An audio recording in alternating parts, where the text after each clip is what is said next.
बेलापुर गांव के बीचों बीच एक गली थी जिसका नाम था चटोरी गली। उस गली का नाम ही ऐसा था कि सुनते ही मुंह में पानी आ जाए। सुबह होते ही वहां कढ़ाई में छनती कचौड़ियों की खुशबू, तवे पर सिकती टिक्कियों की सौंधी महक। उसी गली में एक छोटी सी दुकान थी सलोनी की चाट भंडार की। सलोनी की बनाई चाट का स्वाद पूरे गांव में मशहूर था। सलोनी के परिवार में उसकी जेठानी लक्ष्मी, बूढ़ी सास सरस्वती देवी रहती थी। उसके पति राजीव 3 महीने से बिस्तर पर थे, जिस कारण वो अब घर खर्च चलाने के लिए काम करती थी। तो वहीं लक्ष्मी के पति यानी सलोनी के जेठ 2 साल पहले पानी के जहाज पर काम करने गए थे, लेकिन उसके बाद से उनकी कोई खबर नहीं आई।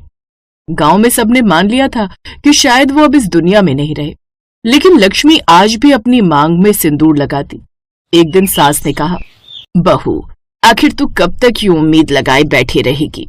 उसे आना होता तो कब का आ जाता, लेकिन मुझे लगता है अब वो इस दुनिया में है ही नहीं। ये सुनकर लक्ष्मी की आंखें भर आईं। माँ जी, जब तक सांस है तब तक आस है। मेरा दिल कहता है कि एक दिन वो जरूर आएंगे। सलोनी चुपचाप ये सब सुनती रहती। घर का खर्च चलाने के लिए उसने चटोरी गली में चाट की दुकान शुरू की थी। माँ जी, अगर जेठानी जी का मन यही कहता है तो उन्हें रोकिए मत। कहते हैं ना, एक सुहागिन के विश्वास में बड़ी सच्चाई होती है। अच्छा, अब मैं काम पर चलती हूँ। फिर एक दिन गली में खूब भीड़ थी। आज संडे वाला दिन था, इसलिए लोग दूर दूर से उस गली में आते। फिर कुछ देर बाद एक बहू अपनी रूठी सास को लेकर वहां पर आई। अम्मा, सलोनी की आलू टिक्की चाट आप एक बार खाकर तो देखिए। देखना, आपकी जो साड़ी मुझसे जली है ना, उसका गुस्सा अपने आप चला जाएगा, यूं छू मंतर हो जाएगा।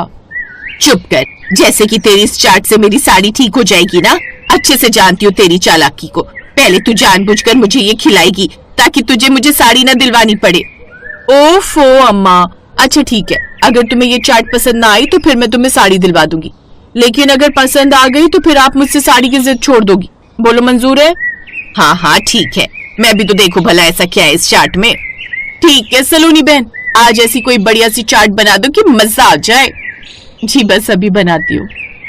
सलोनी ने झट से चाट बनाकर उन्हें दी। सास ने पहले मुंह बनाया, फिर जैसे ही एक कौर उस चाट का लिया तो बोली, अरे वाह, ये तो सच में लाजवाब है। वाह वाह वाह, मजा आ गया। कहा था ना माँ जी, आपको इस चटोरी गली की चाट बड़ी पसंद आएगी। अब आपकी साड़ी कैंसिल। हाँ हाँ, अब उसकी जरूरत नहीं है, लेकिन अब से तू हर दूसरे दिन मुझे यहाँ की चाट खिलाने लेकर आएगी।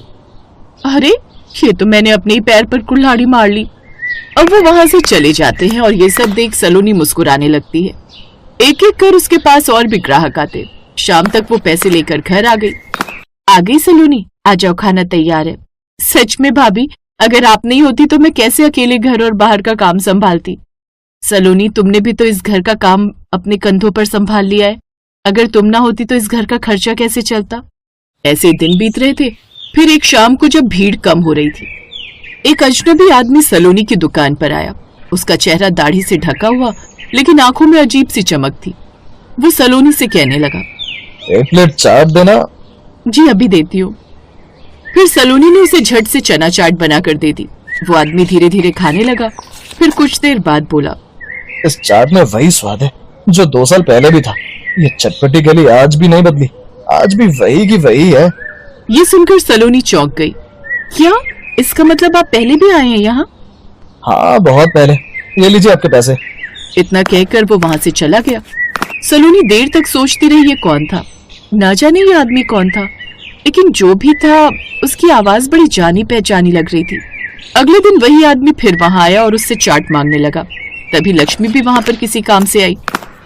सलोनी, ये लो, तुम अपना फोन तो घर पर ही भूल गई थी। अच्छा मैं चलती हूँ, मुझे घर पर काम है। उस अजनबी ने जैसे ही लक्ष्मी को दुकान के पास खड़े देखा तो उसकी आंखें भर आई। वो धीरे से बोली, ये अभी भी सिंदूर लगाती है? आप कौन है? आप ऐसे क्यों पूछ रहे हैं? सच सच बताइए, आखिर आप हैं कौन? वो आदमी कुछ कहने ही वाला था कि अचानक भीड़ बढ़ गई। तभी वो फिर बिना जवाब दिए चला गया। लेकिन अब सलोनी के मन में अजीब सी कश्मकश चलती रही। फिर घर आकर भी वो परेशान रही। तभी लक्ष्मी ने उसे उदास देखकर उससे पूछा, आखिर बात क्या है सलोनी? तुम इतनी परेशान क्यों लग रही हो? फिर उस रात सलोनी ने लक्ष्मी से सब बताया। ये बात सुनकर लक्ष्मी का दिल जोर जोर से धड़कने लगा। कहीं वो वही तो नहीं?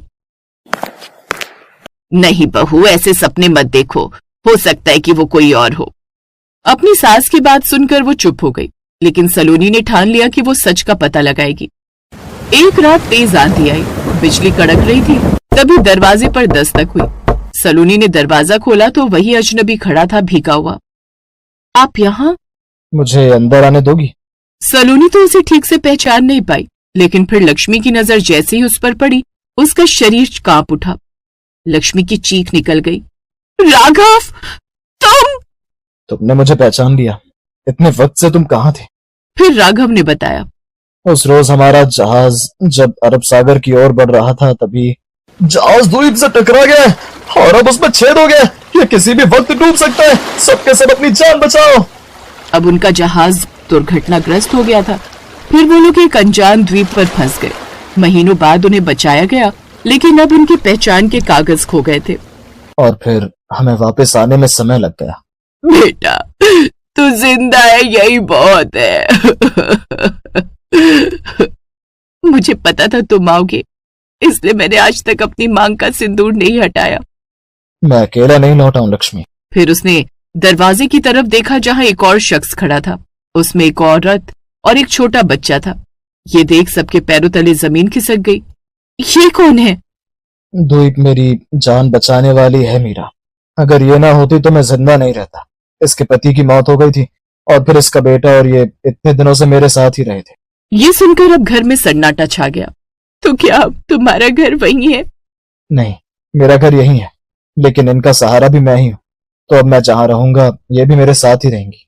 दीदी, आपने 2 साल इंतजार किया, लेकिन आज भगवान ने आपको आपका पति लौटाया है। लेकिन इस औरत ने भी इनकी जान बचाई है। आप जो सिंदूर लगा पा रही हैं, कहीं ना कहीं वो इसी के कारण लगा पा रही हैं। फिर लक्ष्मी कुछ पल चुप रही। अगर तुमने मेरे पति की जान बचाई है, तो तुम हमारी मेहमान नहीं, परिवार हो। अब से तुम हमारे साथ ही रहोगी। अगले दिन चटोरी गली में हलचल थी। सलोनी ने खास चाट बनाई। राघव भी दुकान पर खड़ा था। उसे देखकर लोग भी हैरान थे।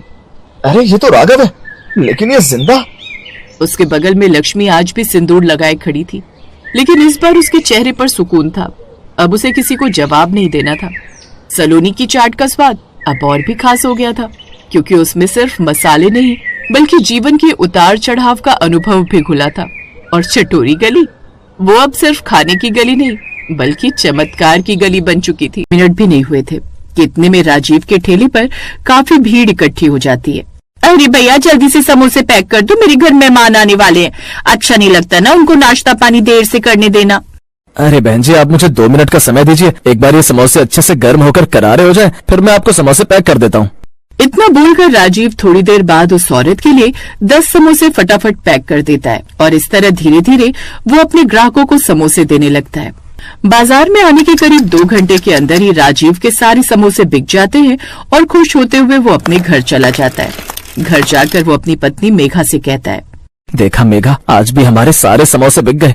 ये तो बहुत अच्छी बात है जी। कल मैं और समोसे बनाऊंगी, जिससे आपके समोसे और भी बिके और आपकी अच्छी आमदनी हो। मेघा, ये सब तुम्हारी वजह से हुआ है। अगर तुम मेरी जिंदगी में नहीं आती तो शायद मैं आज भी किसी फैक्ट्री में मजदूरी का काम कर रहा होता। तुम मेरी जिंदगी में आई और तुमने मुझे एक नया हुनर दिया, जिस वजह से मैं आज यहाँ पर हूँ। राजीव की बात सुनकर मेघा उसके गले लग जाती है। तभी मेघा के पेट में अचानक दर्द होता है। आह! क्या हुआ मेघा, सब ठीक तो है ना? हाँ, सब ठीक है। वो क्या है ना, आपका ये नटखट लड़का मेरे पेट में लात मार रहा है। उसे भी बहुत खुशी हो रही है आपकी तरक्की देखकर। मेघा की बात सुनकर राजीव और मेघा दोनों ही जोर जोर से हंसने लगते हैं कि तभी राजीव की नजर खिड़की से बाहर डूबते पे पड़ी। हंसते हंसते वक्त का पता ही नहीं चला। मेघा चलो, अब तुम आराम करो। मैं कल के समोसों के लिए मैदा छान कर रख देता हूँ। कल मंडी जल्दी जाना है। अरे रुकिए तो जी, इतनी भी क्या जल्दी है? आज आप बहुत खुश दिख रहे हैं, तो मैंने सोचा क्यों ना आज रात के खाने में हम कुछ खास बनाएं। खास? अरे भाग्यवान, तुम्हारे हाथ की तो सूखी रोटी भी मुझे पकवान लगती है। अब इस हालत में तुम ज्यादा चूल्हे के पास खड़ी मत रहा करो। आप भी ना बस फिक्र ही करते रहते हैं। अच्छा सुनिए, कल जब आप मंडी जाएंगे तो थोड़े ताजे कटहल ले आइएगा, मेरा बड़ा मन कर रहा है। ठीक है बाबा। इस तरह दोनों पति पत्नी खाना खाते हैं और सो जाते हैं। और अगली सुबह राजीव बड़ी उम्मीद के साथ उठा। उसने ताजी सब्जियां ली, समोसे तैयार किए और अपना ठेला लेकर बाजार की ओर निकल पड़ा। पर उसे क्या पता था कि आज का दिन उसकी उम्मीदों पर पानी फेरने वाला है। जैसे वो बाजार पहुंचा, उसकी आंखें फटी की फटी रह गई। अरे ये यहाँ इतनी भीड़ कैसी, और यहाँ खुशबू कहाँ से आ रही है? आज तो लोगों ने समोसे की खुशबू की तरफ नाक भी नहीं की। राजीव ने देखा कि उसके ठेले से महज कुछ ही दूरी पर एक नया चमकदार ठेला लगा है, जिस पर बड़े बड़े अक्षरों में लिखा था स्पेशल वेज बिरयानी। बिरयानी का ठेला, वो भी मेरे ठेले के ठीक सामने। चलो कोई बात नहीं, नया नया आया है तो लोग देख रहे होंगे। 1 घंटा बीता, फिर 2 घंटे। राजीव के समोसे कढ़ाई में पड़े पड़े ठंडे होने लगे थे। लोग आते, बिरयानी वाले के पास लंबी लाइन लगाते और प्लेट भर भर कर बिरयानी खाते, लेकिन राजीव की तरफ कोई झांकता तक नहीं। तभी राजीव का एक पुराना ग्राहक, जो रोज उससे 4 समोसे लेता था, वहां से गुजरा और तभी राजीव उसे रोकते हुए कहता है, अरे मिश्रा जी, राम राम। आज क्या बात है, दुकान की तरफ कदम नहीं बढ़े? समोसे एकदम गर्म और करारे हैं। अरे राजीव भाई, राम राम। सच बताऊं तो आज समोसे का मन नहीं है। वो देखो सामने क्या बिरयानी खिला रहा है वो लड़का, पूरा बाजार वहीं टूट पड़ा है। मैंने भी एक प्लेट खाई, भाई साहब स्वाद ही अलग है। अच्छा, ऐसा क्या खास है उसकी बिरयानी में? पता नहीं भाई, पर खुशबू ऐसी है कि दूर से खींच लाती है। तुम बुरा मत मानना, पर आज के जमाने में लोग कुछ नया चाहते हैं। समोसे तो घर घर में बनते हैं।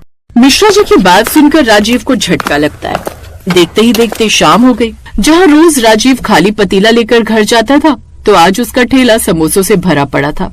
आज तो बोनी तक नहीं हुई, सारा सामान खराब हो जाएगा। घर जाकर मेघा को क्या मुंह दिखाऊंगा। राजीव बुझे मन से ठेला खींचते हुए घर पहुंचा। मेघा दरवाजे पर ही उसका इंतजार कर रही थी। जैसे उसने भरा हुआ ठेला देखा, वो समझ गई कि आज कुछ बुरा हुआ है। अरे, आज इतने सारे समोसे वापस आ गए, क्या हुआ जी? तबीयत तो ठीक है ना आपकी? तबीयत को क्या हो रहा है मेघा, बस किस्मत ही खराब है। बाजार में एक नया बिरयानी वाला आया है, उसने आते ही मेरा सारा धंधा चौपट कर दिया। एक दिन में धंधा कैसे चौपट हो सकता है? लोग आपके हाथ का स्वाद जानते हैं। नहीं मेघा, लोग स्वाद नहीं, बस चमक धमक और नई चीज के पीछे भागते हैं। मिश्रा जी कह रहे थे कि अब लोग समोसे खाकर बोर हो गए। आज 1 रुपया भी घर नहीं आया। हिम्मत मत हारिए जी, अगर वो बिरयानी बेच रहा है तो हम भी तो कुछ कर सकते हैं ना। दुनिया खत्म थोड़ी हो गई है। क्या करेंगे मेघा, मेरे पास ना तो बिरयानी बनाने का बड़ा बर्तन है और ना ही मुझे वो सब बनाना आता है। मैं तो बस एक सीधा साधा समोसे वाला हूँ। आप बनाना नहीं जानते, पर मैं जानती हूँ ना। याद है आपको, जब हम गांव में थे तो मेरी माँ कटहल की बिरयानी बनाया करती थी। वो स्वाद जिसे खाकर लोग कहते थे कि मटन भी इसके आगे फेल है। लेकिन मेघा, वो गांव की बात थी। यहाँ शहर में कटहल की बिरयानी कौन खाएगा? लोग तो सोयाबीन वाली बिरयानी के पीछे पागल हैं। यही तो हमारी खूबी होगी। लोग सोयाबीन खाकर थक चुके हैं। हम उन्हें गांव का असली स्वाद चखाएंगे, गांव की कटहल बिरयानी। आप बस कल मंडी से ताजे और कच्चे कटहल ले आना, बाकी मुझ पर छोड़ दो। पर तुम्हारी हालत, डॉक्टर ने कहा है कि तुम्हें आराम करना चाहिए। मैं तुम्हें इस हालत में चूल्हे के सामने झोंक दूं? नहीं मेघा, ये मुझसे नहीं होगा। अरे, अपने पति और आने वाले बच्चे की खातिर मैं इतना भी नहीं कर सकती। जब तक हम लड़ेंगे नहीं, तब तक जीतेंगे कैसे? आप बस भरोसा रखिए। राजीव को मेघा की बातों से थोड़ी हिम्मत मिलती है और अगली सुबह वो जल्दी उठता है और मंडी जाकर सबसे अच्छे कटहल चुनकर लाता है। मेघा ने अपनी तकलीफों को भूलकर रसोई संभाली। उसने मसालों को सिलबट्टे पर पीसा ताकि खुशबू बरकरार रहे। वाह भैया, इस मसाले की खुशबू तो कमाल की है। सच में इसमें गांव की मिट्टी की महक आ रही है।